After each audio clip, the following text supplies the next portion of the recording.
नमस्कार। प्रस्तुत है आज का चिंतन। छोटे बच्चों की शिक्षा का विषय बड़ा महत्वपूर्ण और साथ ही पेचीदा भी है। जन्मकाल में बच्चा गीली मिट्टी के लौंदे की तरह होता है, जिसको जैसा चाहे गढ़ा जा सकता है।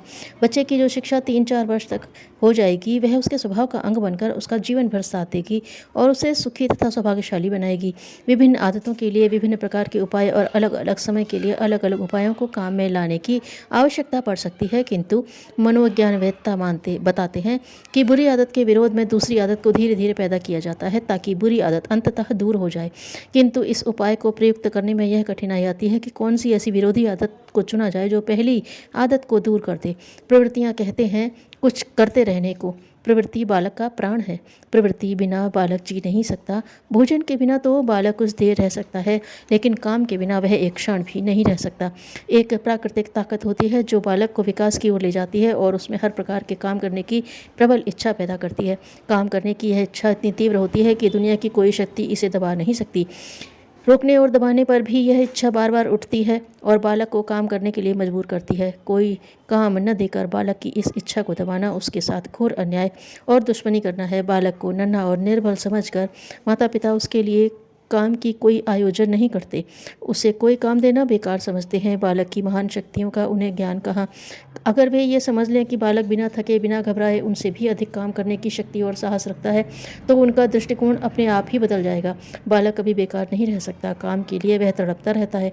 बड़े लोग पैसा, नाम और परिणाम के लिए काम करते हैं, मगर बालक काम के लिए काम करता है। वह सच्चा कर्मयोगी है। वह गीता के निष्काम कर्म करने की फिलॉसफी पर अमल करता है। ऐसी हालत में यदि आप उसके लिए काम की व्यवस्था न करेंगे, तो वह स्वयं ही अपने लिए काम की कोई योजना बना लेगा।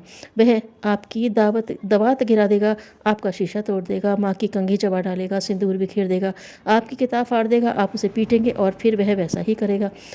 वह आपसे काम मांगता है, काम आप उसे देते नहीं। काम के अभाव में वह तोड़ फोड़ करता है, तब आप चपत से काम लेते हैं। यह कहाँ का न्याय है। इससे न तो आप ही को लाभ होता है, न बालक को ही। आप भी परेशान होते हैं और बालक भी, लेकिन आपकी परेशानी, आपकी हानि बालक की परेशानी और हानि के मुकाबले कुछ भी नहीं है, जो काम न मिलने के कारण उसे सहन करनी पड़ती है। वह बेचारा सदा के लिए निकम्मा बन जाता है, नालायक बन जाता है, पंगु बन जाता है, शैतान और गुंडा बन जाता है। बालक 1 मिनट के लिए भी खामोश नहीं बैठ सकता। उसके हाथ पाँव, आँख, नाक, कान आदि सब कुछ सूंघने और सुनने के लिए बेकरार रहते हैं। बालक अपने आसपास की दुनिया को जानना चाहता है, खुद अनुभव करना चाहता है, इसलिए काफ़ी भागता है। कभी भागता है, कभी कूदता है, कभी उछलता है, कभी जीने पर चढ़ता है और कभी उतरता है, कभी कुछ उठाता और कभी कुछ। आप चाहें जो कर ले, वह पत्थर बनकर बैठ नहीं सकता। ऐसा करना उसके लिए अस्वाभाविक और प्राकृतिक है। काम करना बालक के लिए इतना प्रिय है कि बीमार होने पर भी कुछ न कुछ करने के लिए वह बुरी तरह छटपटाता रहता है। बीमारी के तनिक कम होते ही वह चारपाई को छोड़कर इधर उधर मटर गश्ती करने लगता है। आप चिल्लाते हैं, नाराज होते हैं, पीछे पीछे भागते हैं, लेकिन वह आपकी एक नहीं सुनता। प्रवृत्ति बालक के शारीरिक और मानसिक विकास का साधन है, इसलिए बार बार धमकाए जाने पर, पीटने पर भी वह प्रवृत्ति अनुसार कार्य करने से बाज नहीं आता। जब आप अधिक तंग करते हैं तो लुक छिपकर वह अपना काम करता है। हाथ पर हाथ रखे बैठा रहना उसके लिए कठिन ही नहीं असंभव है। बालक अपने सब काम अपने आप करना पसंद करता है। अपना काम अपने आप करके बालक को बड़ी खुशी होती है। एक बार 1 साल की बच्ची जब अपने ही प्रयत्न से एक चारपाई से दूसरी चारपाई पर चली गई, तो मारे खुशी के वह नाचने लगी। अपनी इस अभूतपूर्व विजय पर उसे बड़ा गर्व था। कितनी देर तक वह उछल कूद करती रही, हंसती रही। इतने से ही उसे संतोष नहीं हुआ। अपनी सोती हुई बड़ी बहन को उसने हिला डुला कर जगाया और चारपाई की ओर संकेत करके अपनी विजय की उसे सूचना दी।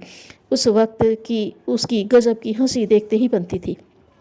शब्दों से उसे व्यक्त करना असंभव है।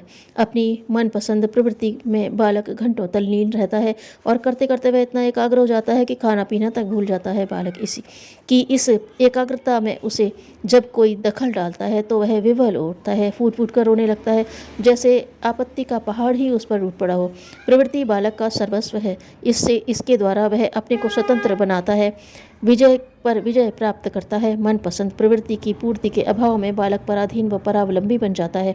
अब वह अपना सारा समय झूठ बोलने, चोरी करने, लड़ने झगड़ने, सिगरेट पीने, तोड़ फोड़ करने, आवारा घूमने, मारने पीटने, पिटने पिटाने तथा अपनी मनमानी करने में ही व्यतीत करता है। यही उसका दिन रात का प्रोग्राम बन जाता है।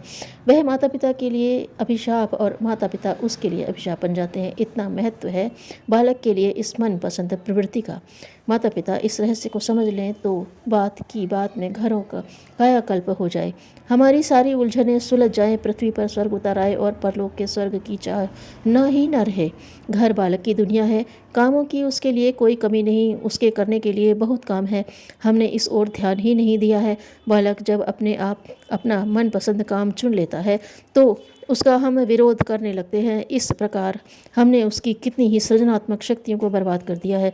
डरा धमका कर और मार पीट कर उसकी कितनी ही सुंदर प्रवृत्तियों को हमने दबा दिया है। बालक का प्रत्येक काम एक सुंदर क्रिया है जिसकी तह में कोई न कोई निश्चित हेतु छिपा रहता है। उस हेतु को पूरा करने के लिए बालक के मन में कल्पना है। उसकी अल्प किंतु बलवान क्रिया शक्ति द्वारा उसे सिद्ध करने की वह कोशिश करता है। यह प्रवृत्ति ही बालक की सच्ची प्रवृत्ति है। बालक की ऐसी प्रवृत्तियों को ध्यानपूर्वक देखकर आप उसके लिए काम चुन सकते हैं।